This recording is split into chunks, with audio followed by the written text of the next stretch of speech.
चलो रे चलो, चलो रे चलो रे चलो, चलो जहाजपुर। धर्म स्नेही बंधुओं, ये क्या है? अरे बोलिए ना। पेन। ये क्या है? अच्छा। ये क्या है? अच्छा। ये क्या है? हाँ, इसमें थोड़ा सा डाउट हो गया। अब अंदर वाले को कहें या बाहर वाले को कहें?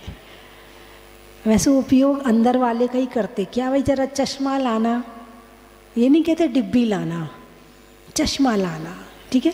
अच्छा, और क्या पूछूं? अंदर कौन बैठे हैं? भगवान जी।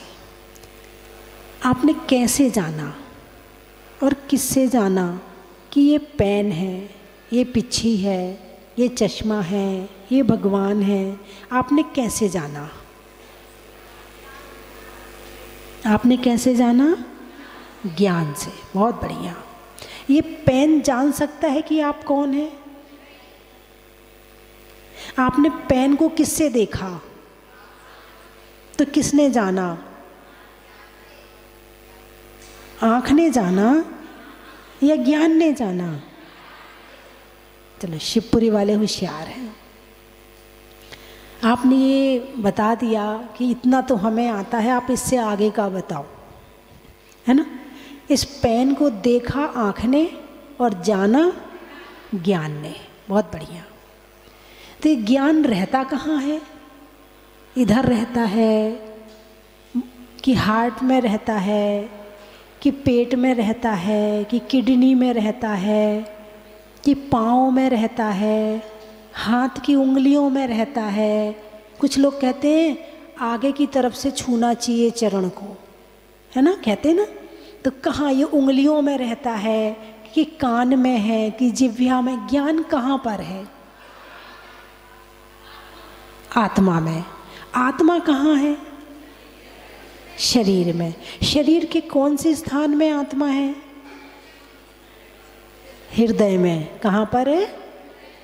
अरे जोर से बोलिए ना। हृदय में। बस यहाँ के आप फेल हो गए। ये वाला पेपर आपका कमज़ोर हो गया, इसके नंबर कट गए आपके। आत्मा कहाँ कहाँ पर है?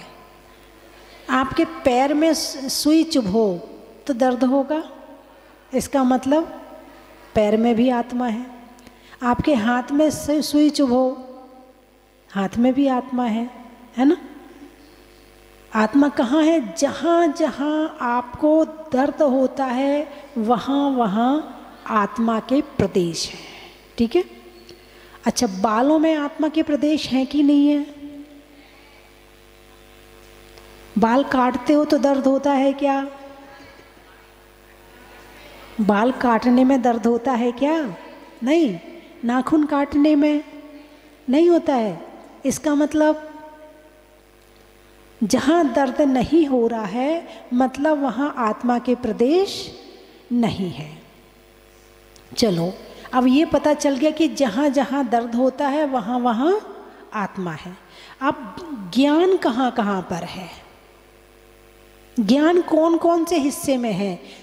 दिमाग में ज्ञान है, कि हार्ट में ज्ञान है, कि मन में ज्ञान है? कहाँ कहाँ पर ज्ञान है? हैं? अब थोड़ा सा आपको सोचना पड़ रहा है ना। पूरे शरीर में ज्ञान है। अच्छा, थोड़ा आप भी दिमाग लगाओ। मैं तो आपको बता ही रही हूँ, लेकिन थोड़ा आप अपनी दिमाग की नसें भी खोलेंगे तो चिंतन जागृत होगा, है ना। मैं इसलिए थोड़े प्रश्न आपसे कर लेती हूँ। आप बताइए कि ज्ञान आत्मा के किस हिस्से में है? जहाँ जहाँ आत्मा के प्रदेश हैं वहाँ वहाँ ज्ञान है। ऐसा नहीं हो सकता कि ज्ञान केवल दिमाग में है, नहीं। आत्मा यानी ज्ञान, ज्ञान यानी आत्मा। अग्नि के किस हिस्से में गर्माहट है? जहाँ जहाँ अग्नि वहाँ वहाँ गर्माहट। ऐसे ही जहाँ जहाँ आत्मा वहाँ वहाँ ज्ञान। ठीक है, अब ये ज्ञान का साइज क्या है?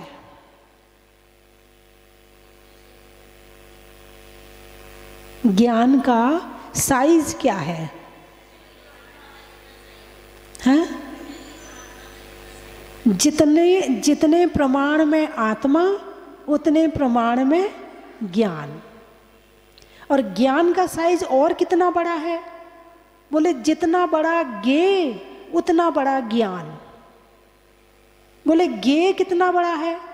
बोले 3 लोक का ज्ञेय, तो ज्ञान भी 3 लोक के बराबर। यानी ज्ञान सर्वगत है। ज्ञान के अंदर कितनी ताकत है कि वो तीनों लोकों को एक साथ जान सकता है। अभी तो मेरे हाथ में एक मक्खी बैठी है, तो मैं एक मक्खी को ही जान पाऊंगी। देखो बैठी है ना, तो कितना ज्ञान है मेरे अंदर। ज्ञान तो केवल ज्ञान है, लेकिन क्षयोपशम अभी मति ज्ञान और श्रुत ज्ञान का है। अभी मैं उतना ही जान पा रही हूँ जितना कर्मों ने ज्ञान को खोल रखा है। तो क्या हम इस ज्ञान को और ज़्यादा बढ़ा सकते हैं? अरे बोलिए ना, बढ़ा सकते हैं।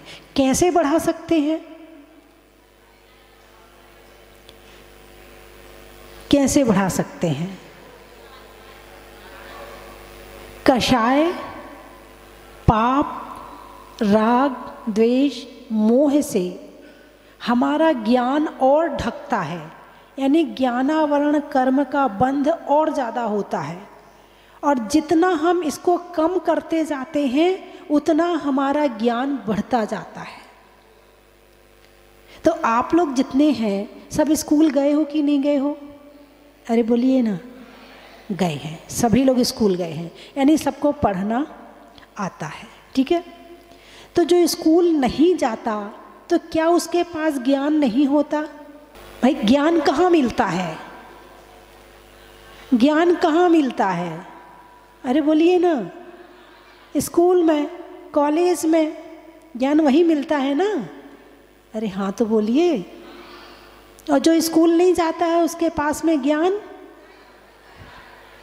अब कुछ लोग डाउट में हैं। स्कूल में जो ज्ञान मिलता है वो केवल पेट भरनी विद्या है कि तुम कैसे सीए बन जाओ, कैसे इंजीनियर बन जाओ, कैसे डॉक्टर बन जाओ। केवल उसका आपको आइडिया दिया जाता है, केवल थोड़ी सी लाइनें खींचना सिखाई जाती हैं। आपको थोड़ा शरीर विज्ञान पढ़ा दिया जाता है, थोड़ा सामाजिक विज्ञान पढ़ा दिया जाता है, थोड़ा राजनीतिक विज्ञान पढ़ा दिया जाता है। तो ये आपके ज्ञान का क्षयोपशम बढ़ा सकता है, लेकिन हम इसे ज्ञान, यही ज्ञान है ऐसा नहीं कह सकते हैं। और जब तपस्या करते हैं तो बिना पढ़े लिखे को भी केवल ज्ञान हो जाता है। क्या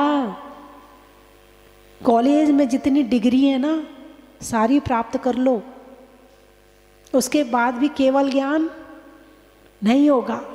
लेकिन आत्मा अलग है और शरीर अलग है। केवल इतना ज्ञान प्राप्त करके और आत्मा का ध्यान, दीक्षा के 28 मूल गुण को पालन करने के लिए भी ज़्यादा पढ़ने लिखने की ज़रूरत नहीं है। अब देख के चलना है तो इसमें क्या पढ़ाई की ज़रूरत है? किसी जीव पर दया करनी है तो इसमें क्या पढ़ाई की ज़रूरत है? ध्यान करना है कि आत्मा अलग है, शरीर अलग है और उसमें लीन होना है, तो इसमें पढ़ाई की क्या ज़रूरत है? दुनिया से एक दिन सबको जाना है, प्रैक्टिकल दिख रहा है, इसमें पढ़ाई की कहाँ ज़रूरत है? अरे बोलिए ना।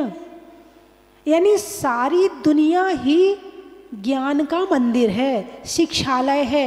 ये तो केवल पेट भरनी विद्या को करने के लिए स्कूल जाते हैं, बाकी स्कूल की कोई ज़रूरत नहीं है। ज्ञान तो चारों तरफ बरस रहा है। एक गुरुजी एक शिष्य को पढ़ा रहे हैं। अब वो पढ़ाते हैं लेकिन गुरु शिष्य की समझ में ही नहीं आता। उन्होंने खूब समझा लिया, बेटा आत्मा अलग है, शरीर अलग है, ऐसा ऐसा ऐसा खूब ज्ञान दे लिया, समझ में नहीं आया। एक दिन शिष्य एक वृक्ष के नीचे बैठा था और वो एक पत्ते को देख रहा था और पत्ता लगा हुआ था पेड़ में। और अचानक क्या हुआ कि हवा आई, पत्ता टूटा, नीचे गिरा और हवा उड़ाकर ले गई। अब वो चिल्लाने लगा, गुरुजी ज्ञान हो गया, गुरुजी ज्ञान हो गया। बोले भैया क्या ज्ञान हो गया? बोले आप जो कहते थे कि एक दिन मृत्यु आएगी और हमें हमारी इस आत्मा से, शरीर से आत्मा निकल जाएगी और ना जाने कहाँ चली जाएगी, आज ज्ञान हो गया। कैसे ज्ञान हो गया? जैसे हवा चली, पत्ता टूटा, हवा उड़ाकर ले गई, ऐसे ही शरीर से आत्मा निकलेगी और कर्म उड़ाकर ले जाएंगे। मुझे ज्ञान हो गया। उसे पढ़ने से ज्ञान नहीं हुआ। कैसे ज्ञान हुआ? कैसे ज्ञान हुआ? केवल पत्ता टूटा हुआ देखने से ज्ञान हो गया। तो इसमें अब शास्त्र की कहाँ जरूरत है? इसमें पढ़े लिखे होने की कहाँ जरूरत है? वैराग आने के लिए पढ़े लिखे होने की कहाँ जरूरत है? बिना पढ़े लिखे को ज़्यादा वैराग आ जाता है। ये पढ़े लिखे तो अपने आप को ज़्यादा होशियार समझते हैं, अभिमान आ जाता है, इन्हें वैराग नहीं आता है। अरे बोलिए ना। तो ज्ञान कहते किसे हैं? अब ये पेन है, ये जानने के लिए किसी किताब में पढ़ना पड़ेगा क्या कि ये पेन है? नहीं, इसको प्रैक्टिकल देखा, कोई लिख रहा है, इसके अंदर स्याही होती है, इससे लिखा जाता है, ये पेन है, हमने जान लिया पेन है। अब पढ़ने की कहाँ जरूरत आ रही है? पहले की माताएं अपने बच्चे को अच्छे संस्कार भी दे देती थी, स्वस्थ भी रख लेती थी। समय समय पे जुकाम हो गया, चलो जायफल घिस के पिला दो, ये हो गया लौंग खिला दो, पेट में गैस बन रही है जीरा खिला दो, अजवाइन खिला दो। करते थे नहीं करते थे? रसोई में सारी हमारी आधा औषधालय तो रसोई में होता है। यदि रसोई का ज्ञान अच्छे से हो जाए कि क्या क्या है, औषधियाँ हैं इसमें, तो आधा आधा बीमारी का इलाज तो घर में ही हो जाएगा। आजकल की महिलाएं तो बस कुछ हुआ गोली खा लो। वो कौन सी गोली, दर्द होता तो कौन सी गोली खाती हो? Pain killer. हाँ, पेन किलर खा लो। पहले पेन किलर नहीं चलते थे, न इतनी मेडिकल की दुकान थी, न इतने औषधालय थे, न इतने डॉक्टर थे। पहले सारा इलाज घर में। आजकल की महिलाओं से पहले की महिलाएं ज़्यादा होशियार होती थी। भले उन्हें पढ़ना नहीं आता था, भले उनके लिए काला अक्षर भैंस बराबर था, लेकिन वो आपसे ज़्यादा होशियार होती थी और आपसे ज़्यादा मजबूत होती थी और आपसे ज़्यादा हिम्मत वाली होती थी। और आपको कितने भजन याद होंगे जो उन नहीं पढ़ने वाली महिलाओं को भजन याद होते थे। चक्की चलाती जाती थी और भजन बोलती जाती थी, चक्की चलाती जाती थी, छेढ़ाला बोलती जाती थी। बोले हाँ या ना? अब तो तुम्हें इतना पढ़ना आता है तो भी छेढ़ाला याद नहीं है, तो भी तुम्हें द्रव्य संग्रह याद नहीं है। पहले भक्तांबर, तत्वार सूत्र सब याद हो जाता था, बिना पढ़े लिखों को ज़्यादा याद होता था। ये पढ़े लिख के तो अभिमानी हो गए हैं, इनके पास फुर्सत ही नहीं है पढ़ने की। बोलिए हाँ या ना? तो ज्ञान कहाँ है? मैं ये पूछना चाह रही हूँ और आपको ये बताना चाह रही हूँ कि ज्ञान कहाँ है। क्या ज्ञान केवल किताबों में ही है? ज्ञान आता है प्रैक्टिकल से, और वही ज्ञान ही सच्चा ज्ञान होता है। अब आपने शास्त्र पढ़ लिए, आराम से शॉल ओढ़े, कोट पैंट पहने हैं, अपने दरवाज़ा बंद, खिड़की बंद, और फिर शास्त्र पढ़ रहे हैं कि शीत परीस है। अरे बोलिए ना, ज्ञान होगा? है तो हमारे यहाँ 12 तप में एक तप बताया है काय क्लेश, है कि नहीं है? अनशन, ऊनोदर, व्रत परिसंख्यान, रस परित्याग, विविक्त शय्यासन और काय क्लेश। ये छठवां तप है काय क्लेश। काय क्लेश का मतलब काया को कष्ट देना। यदि कोई अन्य लोग इस तप को सुनेंगे, बोले पागल है जैनी, दिमाग खराब है, शरीर को कष्ट देके भी कोई तप होता है क्या? बोली विचार करेंगे। और अभी भी कहते अरे भूखे मरने से क्या होता है, अरे धूप में बैठने से क्या होता है, अरे ऐसे कैसे होता है, अभी भी कहते हैं। जबकि आप सोचो, यदि भगवान महावीर ने कोई बात कही है तो उसके अंदर रहस्य जरूर होगा। तुम्हें समझ में ना आए वो बात अलग है। तो काय क्लेश यानी ठंड है, और ठंड में बैठ के माला फेरो और ध्यान पूर्वक फेरो, और तुम्हें ठंड की तरफ तुम्हारा ध्यान ना जाए तो समझना साधना सफल हो गई, साधना सफल हो गई। ठंड की तरफ ध्यान नहीं गया। ध्यान कहाँ है? ध्यान में। ध्यान कहाँ है? स्वाध्याय में। ध्यान कहाँ है? अपने में। मन में टेंशन नहीं, मन में विकल्प नहीं, और ठंड लग रही है तो शरीर को लग रही है, आत्मा सुखी है। तो पहले हमारे मुनिराज कहाँ रहते थे? अरे बोलिए ना, जंगलों में रहते थे। जंगल में क्या है, अभी बारिश हुई, सारे सी कर रहे हैं, ठंड हो रही, ठंड हो रही, ठंड हो रही, और ऐसी सर्दी में हमारे मुनिराज जंगल में रहते थे। अब आप कहोगे माता जी पहले तो रहते थे, आजकल थोड़ी रहते हैं। हाँ ठीक बात, काल का प्रभाव है, घटता हुआ संघनन है। अब जंगल में रहेंगे तो उनकी शरीर की स्थिति रहने वाली नहीं है।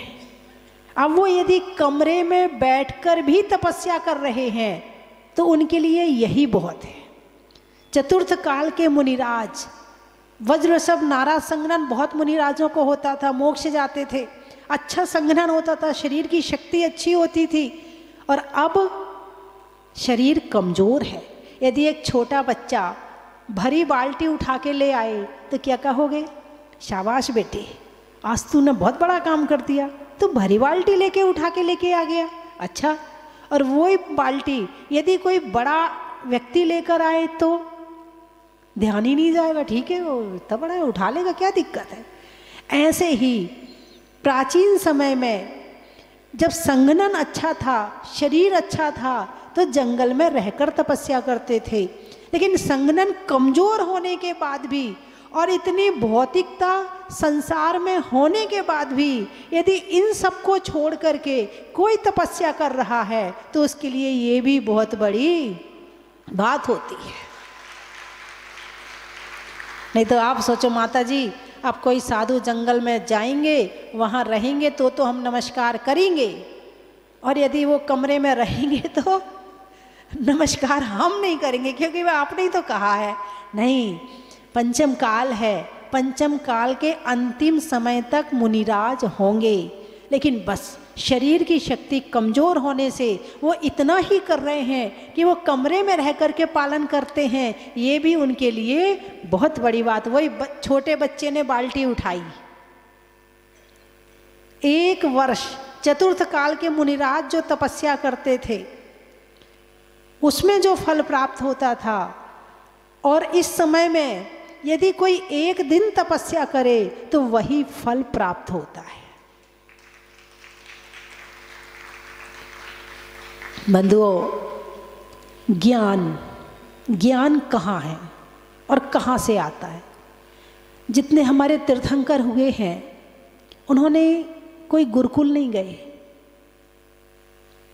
उन्होंने किसी से पढ़ा भी नहीं, और कोई शास्त्र भी नहीं पढ़ा उन्होंने। तो उनका ज्ञान कैसे जागृत हुआ? स्वाध्याय करके। भगवान को केवल ज्ञान कैसे होता? भगवान खूब स्वाध्याय करते हैं, खूब स्वाध्याय करते हैं तो केवल ज्ञान हो जाता। ऐसे हुआ क्या?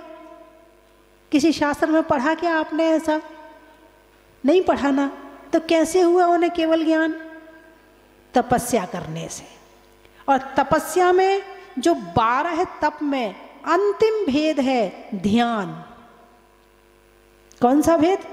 यानी 11 तप किस लिए किए जाते हैं? 12वां तप ध्यान के लिए। 11 तप तो तप है और ध्यान 11 तपों का फल है। और ध्यान लगाना आ गया आपको तो समझना आपने बहुत बड़ा काम कर लिया, बहुत बड़ा काम कर लिया। अभी हमारे आचार्य श्री विद्यासागर जी महाराज का स्वास्थ्य काफ़ी कमज़ोर हो रहा है, शरीर का स्वास्थ्य। किसका स्वास्थ्य? शरीर का स्वास्थ्य कमज़ोर हो रहा है। लेकिन जब उनका शरीर मजबूत था तो 2-2 घंटे सामायिक करते हैं, 3-3 घंटे सामायिक करते थे। स्वाध्याय भले 2 घंटा करें लेकिन सामायिक 3 घंटा करते थे। जो पढ़ते थे वो पचाते थे।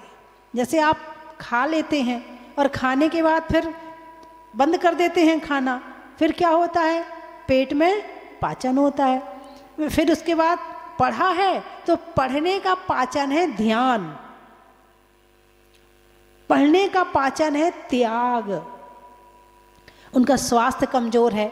अभी परसों मेरे मन में भावना आ रही थी, जब मुझे पता चला कि उनका स्वास्थ्य कमज़ोर है, भावना आ रही थी कि मेरी उम्र उनको लग जाए, क्योंकि मेरे से ज़्यादा ज़रूरत इस संसार को, शिष्यों को, सभी लोगों को उनकी ज़रूरत ज़्यादा है। अपनी भावनाएं प्रेषित करी, माला फेरी कि वो किसी तरह से स्वस्थ हो जाए। जब भी अस्वस्थ होते हैं मैं ज़रूर भावना करती हूँ कि वो जल्दी स्वास्थ्य लाभ प्राप्त करें और फिर से उसी तरह का निर्देशन दें जैसा कि अभी उनका चल रहा है। एक जीवन उनका भी है और एक जीवन हमारा भी है। वही उम्र वो जी रहे हैं, वही उम्र हमारी है। वही रोटी वो खाते हैं, वही रोटी हम खाते हैं। लेकिन उस रोटी का उन्होंने क्या उपयोग किया और हम इस रोटी का क्या उपयोग कर रहे हैं, विचार करो। उन्होंने अपने इस छोटे से जीवन काल में, इस छोटे से जीवन काल में कितने कार्य किए हैं कि शायद शास्त्र भी पूरे नहीं लिख पाएंगे। इतने कार्य किए उन्होंने अपने जीवन में। यदि शिष्य परंपरा को देखें तो उन्होंने भगवान महावीर की शिष्य परंपरा को बहुत बढ़ाया है। यदि जैन धर्म के, जैन समाज के लोगों के लिए देखें तो कई उन्होंने गौशाला खुलवाई हैं और उसके साथ प्रतिभा स्थली खुलवाई और भी कई कार्य ऐसे किए, औषधशाला खुलवाई जिससे हमारे समाज को लाभ हो। यदि राजनीतिक दृष्टि से देखें तो भी उन्होंने बहुत अच्छे कार्य किए हैं। यदि किसी अहिंसा की दृष्टि से प्रैक्टिकल धर्म कैसे चलाया जाए तो उन्होंने हथकरघा खुलवाए और हजारों लोगों को उसमें काम भी मिला। और जब बात आती है खुद की तो खुद की तपस्या, ऐसा नहीं कि केवल दूसरों के लिए किया, उन्होंने खुद के लिए भी बहुत किया है। यानी निश्चय और व्यवहार का जो समन्वय बिठाया है, यदि कहीं देखना है तो आचार्य श्री विद्यासागर जी महाराज को देखो। जब वो अंदर जाते हैं तो लगता है वो किसी के नहीं हैं, और जब वो बाहर आते हैं तो ऐसा लगता है वो सबके लिए सोचते हैं। शरीर का अपना धर्म है और आत्मा का अपना धर्म है। पंचम काल में भी इतना उन्होंने किया, ये बहुत बड़ी बात है, बहुत बड़ी बात है। तो ज्ञान किससे किया उन्होंने? ज्ञान से। किससे किया? ज्ञान का सदुपयोग किया है। क्या किया है? ज्ञान का सदुपयोग किया है। और जो ज्ञान का सदुपयोग करता है उसे ये नहीं कहना पड़ता अरे आजकल मेरी याददाश्त बहुत कमज़ोर हो गई, आजकल तो मैं बहुत भूलने लगी हूँ। ये उनको ही कहना पड़ता है जो सारे दिन अपने दिमाग में कलेश, चिंता और टेंशन रखते हैं, और जो अपने दिमाग को, अपने मन को, अपने ज्ञान को स्वाध्याय में, धर्म चर्चा में, सेवा में, भक्ति में, अच्छे विचारों में लगाते हैं, उन्हें ये बात कहने की ज़रूरत नहीं पड़ती है। तो ज्ञान का काम है जानना। ज्ञान का क्या काम है? जानना। और जानने के लिए किसी किताब की ज़रूरत है क्या? एक माँ अपने बेटे को जानना चाहती है तो किसी किताब में पढ़ के जानती है क्या? किसी व्हाट्सएप पे या किसी फेसबुक पे पढ़ के जानना पड़ता कि ये मेरा बेटा है? अरे बोलिए ना। अरे तुम तो छोड़ो, त्रियंच भी अपने बच्चों को जानते हैं। यदि 25 बच्चे पिल्ले खेल रहे होंगे तो उस माँ का जो पिल्ला होगा वो उसको उठा के ले जाएगी। वो भी जानती कि ये मेरा पिल्ला है। किसी किताब को पढ़ने की ज़रूरत नहीं है। तो ज्ञान हमारी पर्सनल प्रॉपर्टी है। क्या है? अरे बोलिए ना। ज्ञान हमारी पर्सनल प्रॉपर्टी है। हमें किसी से उधार नहीं लेना है, हमें किसी से मांगना नहीं है, हमें कहीं जाके कमाना नहीं है ज्ञान को। ये मेरे पास में है। एक होता है तालाब का पानी और एक होता है कुएं का पानी। दोनों में क्या अंतर है? तालाब के पानी में पानी बाहर से आता है और कुएं के पानी में पानी अंदर से आता है। तो जो ये लौकिक शिक्षा है ना, ये तालाब का पानी है। और जो धार्मिक ज्ञान अंदर से तपस्या, त्याग, संयम के साथ में निकलता है, वो कुएं का पानी है। तो अभी कौन से पानी का फैशन चल रहा है आजकल?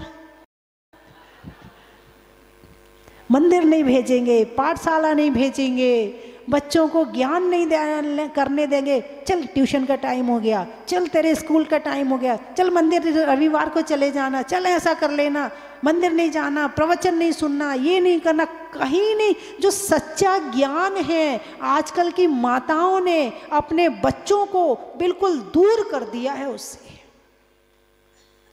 और जबकि जब भी काम आएगा किसी भी जन्म में तो यही ज्ञान काम आएगा, कुछ और दुनिया में काम आने वाला नहीं है। जो धन तुमने कमाया है वो केवल यही काम आएगा, लेकिन ज्ञान जो करोगे, सच्चा ज्ञान, वो इस जन्म में भी काम आएगा और अगले जन्म में भी काम आएगा। धन कमाने की होड़ तो है, मगर ज्ञान कमाने की होड़ नहीं है कि कम से कम मंदिर में बैठ के 15-20 महिलाएं इकट्ठी होके स्वाध्याय कर लें।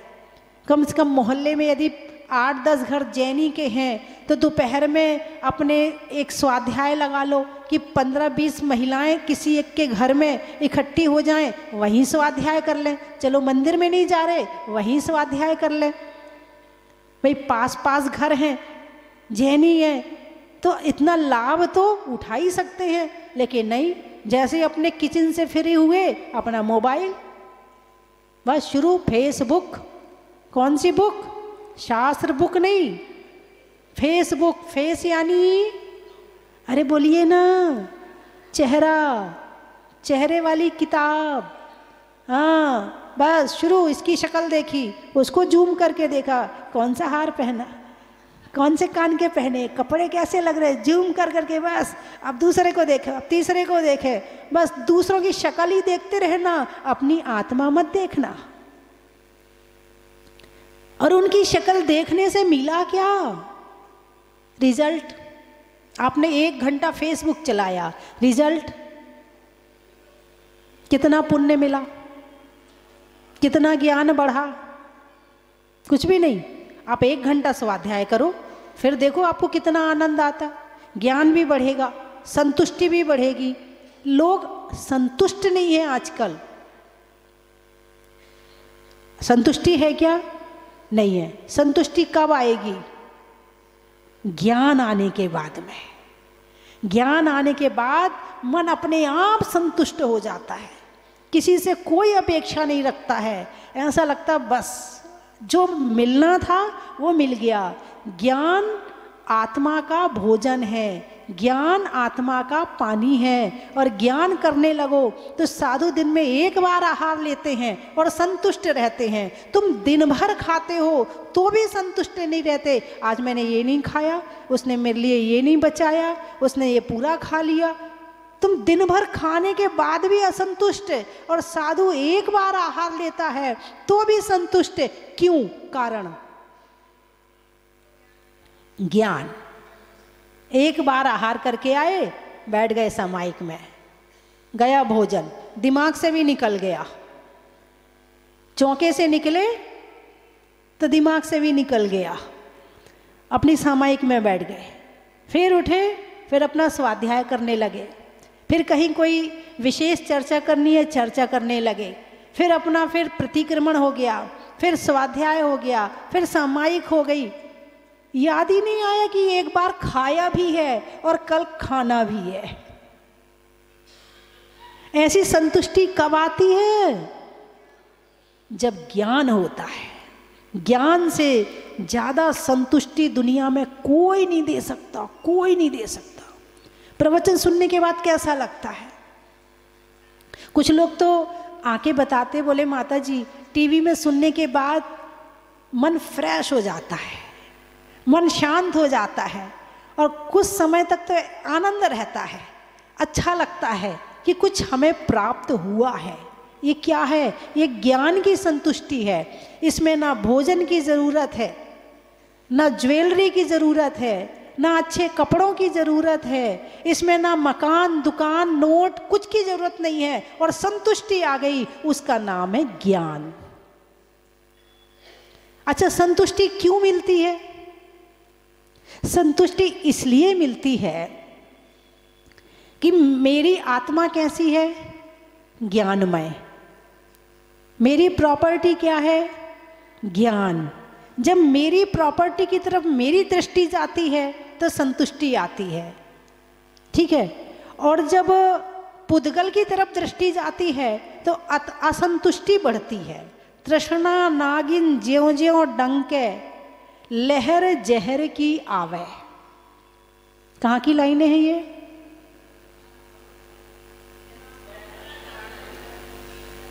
सोच के बताओ। वैराग्य भावना की।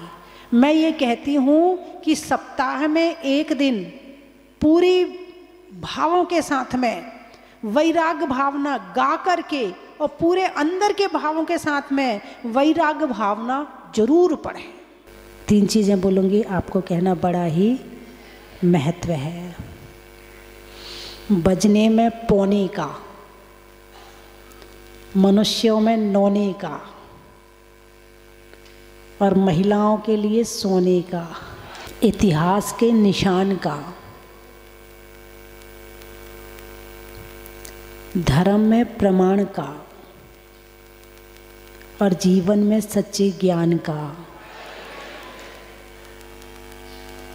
नदी में नाव का, मनुष्यों के प्रभाव का और होने में अच्छे अच्छे भाव का, स्वर्ग में परी का, बैठने में दरी का और प्रवचन बड़ी शांति से सुनने वालों में शिवपुरी का। जय जिनेन्द्र बंधुओं, स्वस्ति धाम आपको बुला रहा है। अवसर आया है मुनीश्वरनाथ भगवान के जहाज मंदिर में विराजमान होने के 4 वर्ष पूरे होने के अवसर पर चतुर्थ वार्षिक महामहोत्सव कलशाभिषेक एवं रथ यात्रा महोत्सव का।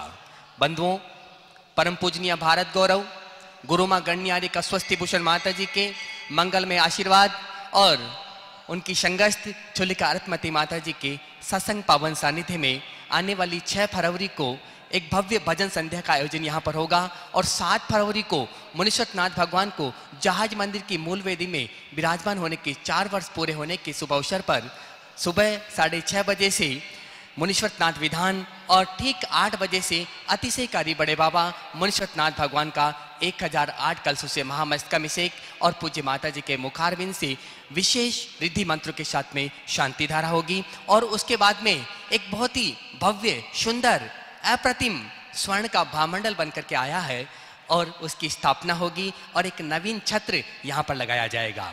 बंधुओं, उसके बाद में एक बहुत ही भव्य रथ यात्रा स्वस्ति धाम परिसर में निकाली जाएगी। मैं तो चाहता हूँ आप यहाँ पर आए और इस विशेष दिन विशेष बड़े बाबा का अभिषेक करें, शांति धारा करें। अगर आप नहीं आ सकते हैं तो उस दिन जो शांति धारा होगी आप अपने परिवार की ओर से करवा सकते हैं, जिसकी न्यौछावर राशि मात्र 5100 रुपये है। बंधुओं, आप यहाँ पधारें, आपके लिए आवास एवं भोजन की समुचित व्यवस्था है। धन्यवाद। मेरी जो है आज से 2 साल पहले L4 L5 नस दब गई थी, तो मैं 2.5 महीने तक बिस्तर पे पड़ा रहा। सिर्फ मोबाइल पे भगवान से भावना भाई कि जैसे ही सही हो जाऊंगा आपके दर्शन करने आऊँगा। और मेरे बच्चे जब घर पहुँचे तो मैं सवेरे बिल्कुल सही हो गया। बड़ी सौभाग्य की बात थी हमारे लिए। राजस्थान के उप मुख्यमंत्री श्री प्रेम जी इधर से पधार रहे थे, उनको कहीं जाना था, तो मैंने उनसे पर्सनल आग्रह किया कि यहाँ पे जहाजपुर में बहुत ही अतिशयकारी मंदिर है। और जैसे ही मैंने उनको बताया बाबा के बारे में, तो उन्होंने तुरंत हाँ कर दी और कहा नहीं राज, मैं इसी के बीच में 2 मिनट समय, जितना मेरे पास समय है मैं निकाल के बाबा के दर्शन है तो ज़रूर आऊँगा। और वो आए, बाबा के दर्शन किए और श्रीफल चढ़ाया।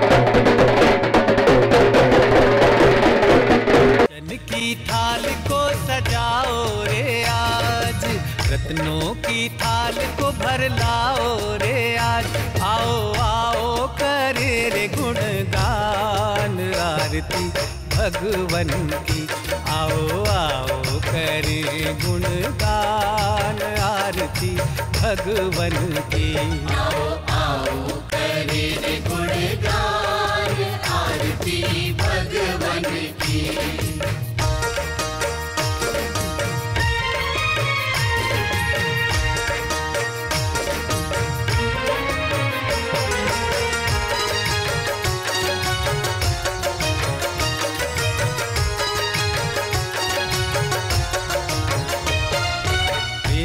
सुमित्र के राज दुलारे, माँ पद्मा जी के नैनों के तारे, पिता सुमित्र के राज